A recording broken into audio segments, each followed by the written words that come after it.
में, अगर इसमें सरकार का इन्वॉल्वमेंट नहीं होता, अगर सरकार इसका सपोर्ट नहीं करते, तो फिर कब का ये जो एथनिक वायलेंस है वो कब का सरकार उसके ऊपर एक्शन लेते होते। पर अभी मणिपुर के केस अलग है। मणिपुर में सरकार भी उनका जो सीएम बीरेन सिंह है वो भी अपना कम्युनिटी का साथ दे रहे हैं, वो भी सपोर्ट कर रहे हैं। जो भी हथियार है, बंदूक है, सब कुछ गवर्नमेंट ही सप्लाई कर रहे हैं। तो फिर अगर सेंट्रल हमारा साथ नहीं देगा, अगर पूरा भारत देश हमारा साथ नहीं देगा, तो फिर हम इसके खिलाफ कैसे लड़ेंगे? हम तो बहुत कम है गिनने में भी, और हमारे पास ऐसा कोई हथियार या ऐसा कोई बड़ी चीज़ नहीं है जिससे हम उनको डिफीट कर पाए। आपको लग रहा है कि जो मैती समुदाय के लोग हमला कर रहे हैं उनको सरकार का संरक्षण है, सिस्टम का सपोर्ट भी मिल रहा है?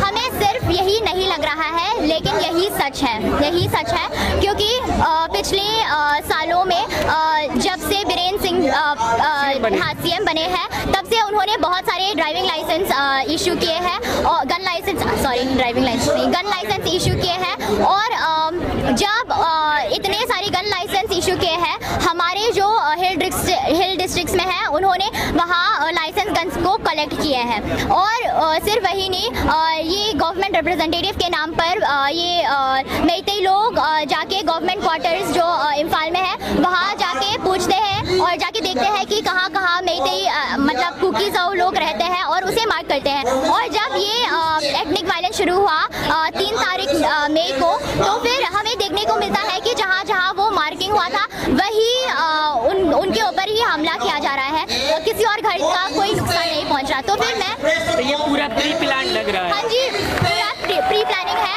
और ये जो हथियार वगैरह है, इस छोटे समय में कहाँ से मिलेगा उनको? अगर सरकार का सपोर्ट नहीं है या अगर उन्होंने प्री प्लानिंग नहीं किया, तो फिर उनको कहाँ से मिलेगा? और समाज के लोगों के पास हथियार नहीं है, होंगे शायद, पर उतना नहीं होंगे अगर प्री प्लानिंग नहीं होता कि इतना एथनिक वायलेंस कैरी आउट कर सके। हाँ, लाइसेंस गन्स तो होंगे या ऐसे कोई छोटे मोटे होंगे, पर इतना सारा नहीं होगा उनके पास। और मैं अंत में ये विनती कहना चाहती हूँ कि हम यहाँ आके प्रदर्शन करते रहेंगे जब तक कि हमें अपना सेपरेट एडमिनिस्ट्रेशन, हमें अपना मांग नहीं मिलता। हम गाते रहेंगे ये हम होंगे कामयाब, हम होंगे कामयाब, हम गाते रहेंगे। पर अगर पूरा देश, पूरा भारत, हमारे जो फेलो सिटीजन्स हैं, अगर आप हमारे मदद नहीं करते, तो फिर हम कामयाब नहीं हो पाएंगे। इसलिए हम आपसे प्रार्थना और विनती करते हैं कि आप जैसे अभी अपना आवाज़ उठा रहे हो हमारे लिए, वैसे भी भविष्य में भी ऐसा ही सपोर्ट करते रहना और हमारे साथ इस लड़ाई में आके लड़े। ये वायरल वीडियो होने के बाद ही सरकार ने बोला है, अपना आवाज़ उठाया है, और ये वीडियो भी 2 महीने के बाद ही वायरल हुआ है। तो इसका मतलब क्या ये वायरल वीडियो होने के बाद ही हम भारत के हिस्से बने हैं? क्या हम इससे पहले इंडियंस नहीं थे? क्या आप हमें पार्ट ऑफ इंडिया नहीं मानते थे? प्रधानमंत्री जी के बारे में क्या कहेंगे? वो लंबे समय के बाद इस घटना पर बोले, कह रहे हैं दोषियों को बख्शा नहीं जाएगा। मैं ये कहूँगी कि प्रधानमंत्री जी, उसे तो पता होगा कि पहला दिन से क्या हो रहा है मणिपुर में उसका, और बीरेन सिंह जी जो मणिपुर के सीएम हैं, बहुत क्लोज टाइज है और एक ही पार्टी है, तो फिर उसको बिल्कुल मालूम होगा कि उसके देश में क्या चल रहा है। पर उन्होंने चुप होने की डिसीजन लिया। वो बहुत सारे विदेश यात्रियों पर गए, पर उन्होंने मणिपुर के बारे में कुछ नहीं बोला। पर अब जब ये वायरल वीडियो लीक हुआ, जब इसका ये जो सरकार है, इसका नाम जो है, इसका इमेज, पर्सनल रेपुटेशन जब बदनाम होने वाला है, तब ही उन्होंने बोला। इसका मतलब है कि इस वीडियो ने उसे मजबूर किया है बोलने के लिए। अगर ये वीडियो वायरल नहीं होता, तो फिर हमें पूरा यकीन है कि प्रधानमंत्री जी अभी तक ये जो मणिपुर की जो बात चल रहा है, वो अभी तक नज़रअंदाज करते हैं और अभी तक वो अपनी कुर्सी पे चुप बैठे हैं। मणिपुर में आपके परिचित लोगों से, आपके परिवार के लोगों से कैसी स्थिति है अभी? क्या कुछ बदलाव आ रहा है? क्या कुछ शांति की तरफ चल रहे हैं क्या? ये वीडियो लीक होने के बाद पूरा देश हमारे साथ है।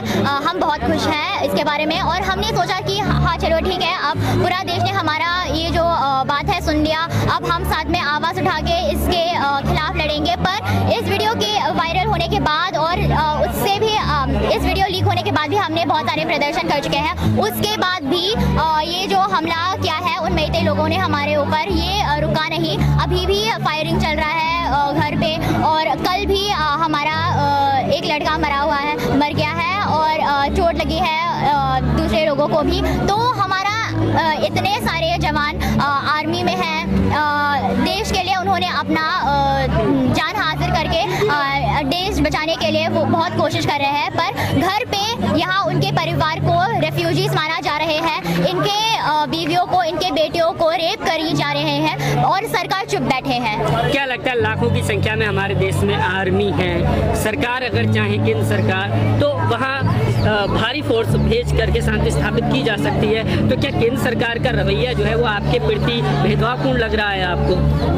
अगर सरकार चाहते हैं कि ये जो एथनिक वायलेंस है, ये जो लड़ाई है, ये बंद हो जाए, तो फिर वो कब का कर देते हैं ना।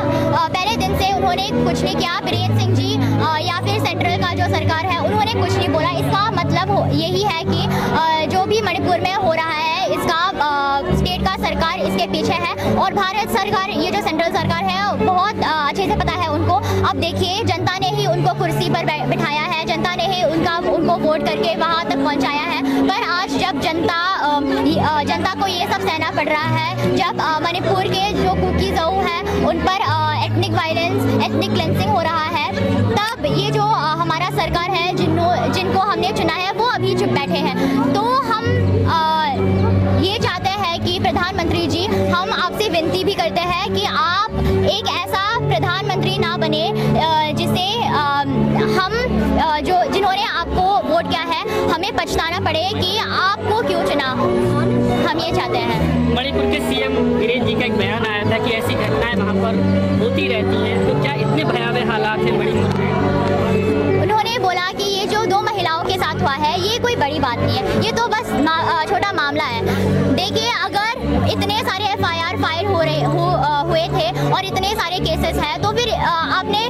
पहला केस से ही क्यों कुछ नहीं किया? आप अभी तक शांति में क्यों बैठे हैं? अगर आपने पहला केस से ही सब कुछ कंट्रोल में रखते तो फिर हालत इतना नहीं बिगड़ता और अब बात यहाँ तक नहीं पहुँचता।